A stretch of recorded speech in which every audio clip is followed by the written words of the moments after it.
જય શ્રી રામ। હું ડોક્ટર સીમા પટેલ। ગત થોડા દિવસ અગાઉ સુરેન્દ્રનગરના વઢવાણ ગામમાં રહેતો એક મુસ્લિમ યુવક જેનું નામ અકીલ તીમ હોય તે ખાસ એજન્ડા ઉપર એટલે કે લવ જિહાદ ઉપર પોતાનું એક ચક્ર ગતિમાન કરેલું છે, જેમાં હિન્દુ સમાજની દીકરીઓને ભોળવીને એ પોતે ભગાડી લઈ જતો હોય છે। તે દરમિયાન આજે ચોટીલાની એક હિન્દુ સમાજની દીકરી સાથે પણ આ જ બન્યું છે। અકીલ તીમ નામનો આ મુસ્લિમ યુવક પોતાની પ્રેમ જાળમાં હિન્દુ સમાજની દીકરીને ફસાવી લઈને ભગાડી ગયો છે। આ સંદર્ભે તમામ હિન્દુ સંગઠનો સુરેન્દ્રનગરના એસપી સાહેબને આવેદનપત્ર પાઠવવામાં આવ્યું છે અને એસપી સાહેબને એક જ માંગ કરી છે કે જલ્દીથી જલ્દી આના ઉપર કાર્યવાહી કરવામાં આવે અને હિન્દુ સમાજની દીકરીને ઘર વાપસી કરવામાં આવે।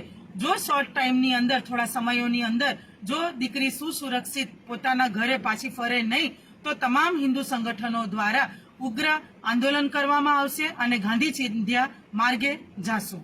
જય શ્રી રામ।